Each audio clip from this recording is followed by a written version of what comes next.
سو وہ اولاد کے لیے اس کے پیچھے پڑ گئی تھی۔ چچی جان کیوں بار بار اسپتال جانے کا کہہ رہی ہیں؟ اس رات اس کی پیشی ہو گئی تھی، وہ مجھ سے بار بار بچے کا پوچھتی ہیں۔ سعدیہ بے حد ڈر رہی تھی۔ تم نے کیا بتایا انہیں؟ اسے غصہ آ گیا تھا عارفین، وہ بار بار مجھے آپ کے پاس جانے کا کہتی تھی، میں کیا کروں؟ مجبور ہو کے میں نے کہہ دیا کہ آپ نے میرا حق ادا کر دیا ہے۔ وہ کہہ گئی بے وقوف ہے، وہ میرے پیچھے پڑ گئی ہے، وہ برس پڑا تھا، میں کیا کروں؟ سعدیہ کے آنسو نکل آئے تھے۔ تم سے نکاح کر کے سب سے بڑی غلطی کی ہے میں نے اپنی زندگی کی۔ بچوں کا مسئلہ نہ ہوتا تو کبھی تم سے شادی نہ کرتا۔ میری ایک بات کان کھول کے سن لو تم، میں ساری عمر وردہ کے ساتھ وفا نبھاؤں گا، سمجھی؟ بھلے ہی طلاق لے کر دوسری شادی کرنی ہے تو کر لو۔ اسے بازو سے جھنجھوڑ گیا تھا۔ کچھ دنوں بعد وہ واپس چلا گیا۔ سعدیہ کے بڑے بھائی کی شادی ہوئی تو وہ سب لوگ گاؤں چلے آئے تھے۔ سعدیہ کی ماں اس کے گلے لگ کے پھوٹ پھوٹ کر روئی تھی۔ امی کیا ہوا ہے؟ وہ سمجھ نہیں پا رہی تھی۔ سعدی میری اکلوتی بچی، اور تیرے نصیب کیسے؟ وہ روتے جا رہی تھی۔ عارفین نے جب مجھے بتایا کہ تو کبھی ماں نہیں بن سکتی تو میرا کلیجہ چھلنی ہو گیا تھا۔ ہائے میری بچی، وہ اسے جامد کر گئی تھی۔ وہ جاتے جاتے سارا ملبہ اس کے کندھوں پر دھر گیا تھا۔ عارفین وہ بیوی ہے تمہاری؟ وردہ تو اس کے آتے ہی پھٹ پڑی تھی۔ وردہ میں صرف تم سے محبت کرتا ہوں، بس بات ختم۔ وہ بولا نہیں عارفین، ایسے کیسے بات ختم؟ وہ ایک عورت ہے، 15 سال سے وہ تمہاری بیوی ہے، تمہارے بچوں کو پال رہی ہے، اور تم نے 15 سال سے ایک بار بھی اس کا حق ادا نہیں کیا۔ وردہ کو اس پر کافی غصہ تھا۔ وردہ پلیز یار، مجھے اسے دیکھ کر ہی غصہ آ جاتا ہے، چڑ سی ہو گئی ہے مجھے اسے۔ گھر والوں نے زبردستی تھوپ دیا تھا اسے میرے سر پر، میں اسے شادی کرنا ہی نہیں چاہتا تھا۔ عارفین نے کہتا چلا گیا تو پھر کیوں کی جاتی اسے؟ وردہ چیخی تھی۔ بچوں کی وجہ سے، وہ بولا تھا عارفین اگر تمہیں صرف اپنے بچوں کے لیے پالنے کے لیے ایک آیا کی ضرورت تھی تو اس بیچارے کی زندگی برباد کیوں کی؟ کوئی زندگی برباد نہیں کی اس کی، 15 سال سے کون سی کمی ہونے دی ہے میں نے اسے؟ مرضی سے کھاتی ہے، پہنتی ہے، ہر جگہ آتی جاتی ہے، پورے گھر کی مالکن تو بنی ہوئی ہے۔ وہ اس وقت ایک ٹپیکل مرد بن گیا تھا۔ افسوس ہے تم پر عارفین، بے حد افسوس۔ وہ بولی تھی وردہ افسوس تو مجھے تم پر ہو رہا ہے، بجائے اس کے کہ تم میری وفاؤں کے گن گاؤ، الٹا اس کی وجہ سے تم مجھ سے لڑ رہی ہو۔ یار نہیں چاہیے تھی مجھے کوئی اور تمہارے سوا، کہتا ہوا وردہ کے قریب آیا تھا۔ مجھے آج بھی تمہارے علاوہ کسی کی چاہت نہیں ہے میری جان۔ عارفین کے مضبوط بازو کے حصار بنا گیا تھا۔ تم نے بہت غلط کیا ہے اس کے ساتھ عارفین، بہت زیادہ۔ وردہ کو شدت سے سعدیہ کی بے نوائی کا احساس ہو رہا تھا۔ وہ بھی معمول کا ہی ایک دن تھا۔ عامش حسب معمول نیچے اترا تو سعدیہ اس کا ناشتہ پہلے ہی وردہ کے کمرے میں رکھ کر جا چکی تھی۔ وہ باہر نکلنے لگی جب عامش اندر داخل ہوا تھا۔ میرا واش روم صاف کروا دیجیے گا، اس نے بس اتنا ہی کہا تھا۔ اچھا، وردہ سب دیکھ رہی تھی اور وہ خود سے اٹھ کر بیٹھنے لگی تھی۔ عامش ناشتہ سب کے ساتھ بیٹھ کر کیا کرو، وہ بولی تھی۔ جب آپ ٹھیک ہو جائیں گی تو پھر ہم دونوں سب کے ساتھ ہی ناشتہ کیا کریں گے، وہ بولا تھا عامش۔ جی مما، سعدیہ سے بات کیوں نہیں کرتے؟ اس نے پوچھا تھا۔ کرتا تو ہوں، ہاں دیکھا ہے میں نے کیسے کرتے ہو، بس ضرورت کے وقت ہی اس سے مخاطب کرتے ہو، نام تک نہیں لیتے اس کا، باقی دنوں دونوں اسے موم کہتے ہیں۔ تمہاری تو بڑی اچھی دوستی ہوا کرتی تھی اس سے، وردہ کہتی چلی گئی تھی۔ انہوں نے آپ کی جگہ لے لی ہے۔ وہ بس اتنا ہی کہہ سکا تھا۔ کیسے کہ اس نے زبردستی تمہارے باپ سے شادی کی تھی اور شادی کے بعد مجھے اس گھر سے باہر نکال دیا۔ وردہ نے کہا تھا ماما پلیز، اس نے کبھی کچھ نہیں کہا۔ یہی تو مسئلہ ہے عامش، مجھے 20 دن ہو گئے ہیں واپس آئے، اور میں نے 20 دنوں میں محسوس کر لیا ہے تم اور تمہارا باپ اس سے بات کرنا گوارا نہیں کرتے، تو کیا اس نے 15 سالوں میں محسوس نہیں کیا ہوگا؟ وہ بولی ماما مجھے دیر ہو رہی ہے، اور جان چھڑوا کے باہر نکل گیا تھا۔ وردہ کو بے حد افسوس ہو رہا تھا۔ وہ خود تہہ دل سے سعدیہ کے خلوص کی شکر گزار تھی۔ بنا کسی صلے کی ماں کی اس نے پوری زندگی ان کے بچوں پر لگا دی تھی، اور بدلے میں پایا بھی تو کیا؟ اگلے کئی دنوں میں اس نے آنے بہانے سے سعدیہ کو گھیرنے کی کوشش کی، لیکن وہ کترا جاتی تھی۔ عارفین کی دنیا اب بھی وردہ اور 3 بچوں کے گرد ہی گھوم رہی تھی۔ سعدیہ اس دنیا میں کہیں بھی نہیں تھی۔ وہ بس اس کے گھر اور گھر والوں کے لیے ایک کیئر ٹیکر کی طرح تھی۔ سب کی ضرورتوں کا خیال رکھنا، سب کے کپڑے استری کرنا، سب کی پسند کے کھانے بنانا۔ عارفین کے گھر آتے ہی وہ منزل سے غائب ہو جاتی تھی۔ سریا بیگم کی تمام تر خدمتیں وہی کرتی تھی۔ وردہ کو صرف ایک سکون تھا کہ انیشا اور رائس کم از کم اسے ماں ضرور مانتے تھے۔ وہ دونوں اسی کے ساتھ لنچ اور ڈنر کرتے تھے۔ باہر کہیں جانا ہوتا تو سعدیہ کے بغیر ایک قدم بھی نہیں اٹھاتے تھے۔ کچھ دن گزرے تو ایسے ہی اس نے باتوں باتوں میں سریا بیگم سے پوچھ لیا آنٹی عارفین اور سعدیہ میں کوئی ناچاکی چل رہی ہے کیا؟ کیوں؟ میں نے نوٹ کیا ہے دونوں آپس میں بات چیت نہیں کرتے۔ وہ بولی تھی ہاں بیٹا، عارفین راضی نہیں تھا سعدیہ سے شادی کرنے پر، لیکن بچے چھوٹے تھے، ہم سب نے اس پر دباؤ ڈال کر وہ سعدیہ کا نکاح کروا دیا۔ شروع میں تو وہ سعدیہ کو دیکھ کر ہی بچھڑ جاتا تھا، پھر جب میں نے سعدیہ کو کہا کہ شوہر ہے تیرا، بیٹے وہ نہیں بڑھتا تھا تو اس کی طرف جانے پر بڑھ جاؤ، شاید سعدیہ نے اس کی طرف بے شرفت بھی کی تھی، لیکن انہوں نے کندھے جھکا دیے۔ لیکن کیا آنٹی، پہلے عارفین نے اسے دھکار دیا اور پھر اس کا سرد رویہ دیکھ کر سعدیہ بھی پیچھے ہٹ گئی تھی، اور پھر جب عارفین کو اس کی بے اولادی کا علم ہوا تو شاید اس کا بالکل ہی دل اچاٹ ہو گیا تھا۔ مجھے تو کبھی کبھی سعدیہ بیچاری پر بہت ترس آتا ہے، لیکن پھر سوچتی ہوں کہ اچھا ہی ہوا جو اس کی شادی عارفین سے ہوگی، کسی اور سے ہو جاتی تو اب تک طلاق کا دبا لگوا کے گھر بیٹھی ہوتی۔ وردہ ان کی باتیں سن کر شیش ڈرا گئی تھی۔ بے اولادی؟ ہاں وردہ، سعدیہ کبھی ماں نہیں بن سکتی، وہ بولی۔ تبھی سعدیہ نے چائے دینے آئی تھی، اس نے سریا کی آخری بات سن لی تھی۔ بس ایک نظر اس نے وردہ کو دیکھا تھا۔ مجھے اپنی رپورٹس دکھا، وہ سعدیہ کے سر پر ہو گئی تھی۔ مجھے نہیں پتا کہاں ہے، عارفین کے پاس ہی ہوں گی، وہ بولی تھی۔ تھی سعدیہ مجھے سچ سچ بتانا تمہارا کوئی چیک اپ بھی ہوا تھا؟ وہ اس پر چڑھ دوڑی تھی وردہ پلیز سعدیہ رونے والی ہو گئی تھی رپورٹس دکھاؤ نہیں ہے کوئی رپورٹس امی ان سے بار بار بچے کا پوچھتی تھی سونو نے امی کو یہ کہہ کر ٹال دیا کہ میں کبھی ماں نہیں بن سکتی وہ رو پڑی تھی عارفین نے وہ وردہ پہ یقین تھی وہ اسے شادی نہیں کرنا چاہتے تھے بس اپنے بچوں کی وجہ سے مجبور ہو گئے تھے سعدیہ نے کہا تھا لیکن یہ زیادتی ہے وردہ پلیز جیسے چل رہا ہے ویسے چلنے دے سعدیہ میں بھی ایک عورت ہوں مجھے تمہیں دیکھ کر گلٹ ہوتا ہے کہ عارفین نے زیادتی کی ہے تمہارے ساتھ وہ بولی تھی 15 سال گزر گئے ہیں اگلے 15 بھی گزر جائیں گے جب مجھے کوئی اعتراض نہیں تو آپ بھی چپ کر جائیں میری کل متا 15 سال پہلے بھی وہ 3 بچے ہی تھے اور آج بھی وہی ہیں 15 سال سے سب یہ سب جانتے ہیں کہ میں کبھی ماں نہیں بن سکتی تو پلیز اس جھوٹ کو سچ بنا رہنے دے وہ کہتی چلی گئی تھی تم نے اس پر الزام لگایا وردہ اسے بہت ہی لڑی تھی عامش بھی وہیں تھا عامش بیٹے اپنے کمرے میں جاؤ اور فلم کو اچھا نہیں لگا تھا رہنے دو اسے یہیں بیٹھا رہنے دو اسے یہیں سے بھی پتہ چلے کہ چلنے دو کہ سعدیہ نے اس کی ماں کے کس حق پر ڈاکہ ڈالا ہے وہ بولی تھی وردہ پلیز یار اب تم اس کی خاطر مجھ سے لڑو گی عارفین اس لڑکی نے ساری جوانی پھونک دی تمہارے بچوں کی خاطر اور تم نے بدلے میں کیا سلا دیا اسے تمہارا بیٹا کہتا ہے کہ اس نے اس گھر میں آ کر میری جگہ لے لی بتاؤ اسے کہ تم نے تو آج تک ایک محبت بھری نظر بھی اس پر نہیں ڈالی وہ بولی تھی وردہ فطرتاً بہت اچھی اور نیک لڑکی تھی حالانکہ جب اسے پتہ چلا تھا کہ عارفین نے سعدیہ کا نکاح ہو گیا تو اسے کافی دکھ ہوا تھا لیکن وہ جانتی تھی کہ عارفین نے یہ نکاح صرف اپنے بچوں کی خاطر کیا ہوگا پھر وہ سعدیہ کی فطرت سے بھی اچھی طرح واقف تھی وہ وردہ کی بہت زیادہ عزت کرتی تھی وہ مطمئن تھی کہ سعدیہ کے ہوتے ہوئے کم از کم اس کے بچے سنور جائیں گے اور ایسا ہی ہوا تھا اس کے تینوں بچوں کی تربیت میں سعدیہ نے کوئی کمی نہیں رہنے دی تھی انہیں حد سے زیادہ اعتماد دیا انہیں مضبوط بنایا وردہ بس کرو عارفین جیسے ہار سا گیا تھا تمہارے باپ نے 15 سالوں سے میرا حق اسے نہیں دیا عامش الٹا پورے خاندان میں اسے بدنام کر دیا کہ وہ کبھی ماں نہیں بن سکتی وردہ کو بے پناہ دکھ ہوا تھا عامش حیرانی سے اپنے باپ کو دیکھ رہا تھا آئس اور انیشا دروازے کے باہر کھڑے سب سن رہے تھے وردہ کی آوازیں سعدیہ کے کمرے میں بھی جا رہی تھی وہ خاموشی سے اپنے کمرے کے دروازے میں کھڑی تھی وردہ آج اس کمرے میں آخری بار سعدیہ کا ذکر ہوگا دوبارہ نہیں ہوگا عارفین کا لہجہ شاید پہلی بار وردہ کے ساتھ سخت ہوا تھا ٹھیک ہے تو پھر طلاق دے دو اسے نہ اس گھر میں ہوگی نہ ہی اس کا ذکر ہوگا وردہ نے فیصلہ کن لہجے میں کہا تھا سعدیہ ایک دم ہی اپنے کمرے سے نکلا رنگت پھینک کے پیلی پڑتی جا رہی تھی آپ کیا کہہ رہی ہیں ماما عامش بھی چپ نہ رہ سکا تھا ٹھیک تو کہہ رہی ہوں تمہارے باپ کو صرف تم لوگوں کو پالنے کے لیے اس کی ضرورت تھی وہ پوری ہو گئی ہے نا تو بس پھر اب آزاد کر دیں اسے اس کے ماں باپ اس کی دوسری شادی کریں گے یہاں رہ کر کیا کرے گی وہ وردہ چیخ پڑی تھی سعدیہ ایک دم دروازہ کھول کر اندر آئی تھی اور آئس اور انیشا بھی سہم زدہ کھڑے تھے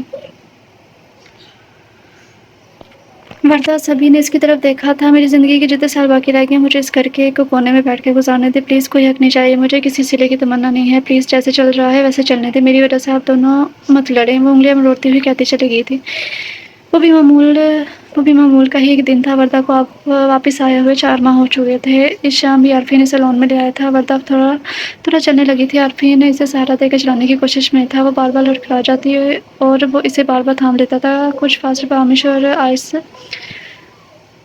ریکٹ کھیل رہے تھے پاس ہی انیشا بیٹھی ہوئی تھی تادیر وہ لاؤنج کی گلاس بال سے انہیں دیکھ رہی تھی وردہ کے واپس آنے کے بعد اسے اپنا آپ زیادہ بے مول لگنے لگا تھا اس رات کے بعد سے وردہ اور عارفین کی مزید کوئی جھڑپ نہیں ہوئی تھی اور اس رات کے بعد بھی وردہ کو عارفین نے منا ہی لیا تھا اس سے بھلا وردہ کی ناراضگی کہاں برداشت ہوتی تھی کچھ دنوں بعد عارفین نے اس کی صحت یابی کی خوشی میں گھر پہ ایک ڈنر رکھا تھا سارے قریبی رشتے دار دوستوں کو مدعو کیا تھا وردہ اب اپنے پیروں پر کھڑی ہونے لگی تھی عارفین نے بہت محبت سے اپنا ایک بازو اس کے کندھے پر رکھا تھا وردہ کے بار بار اصرار پر سعدیہ نے کوئی میک اپ نہیں کروایا تھا ہمیشہ کی طرح سادہ سے کپڑے اور صاف شفاف چہرہ تھا رات تقریباً 1 بجے وہ وردہ کو یوں ہی اپنے سار ملے کمرے تک آیا تھا عارفین میں بہت تھک گئی ہوں وہ ایک دم ہی بستر پر گر گئی تھی عارفین بہت محبت سے اس کے پیروں پر جوتے کی قید سے آزاد کرواتے اس کے برابر میں لیٹا تھا پھر دھیرے دھیرے اس کے کندھے اور بازو دبانے لگا وردہ کو اپنے رگوں پہ میں سکون اترتا محسوس ہوا تھا بہت کمی محسوس ہوتی تھی مجھے تمہاری ذرا سوچو میں نے 15 سالوں کی ایک رات کیسے کاٹی ہوگی تمہارے بنا وہ دھیرے دھیرے اس کا پورا وجود اپنی محبت تک گوش میں بھر گیا تھا وردہ نے اپنا آپ پوری طرح سے سونپ دیا تھا تم سے کچھ مانگو عارفین دو کہ اس کی عدت سے پگھلتے ہوئے بولی تھی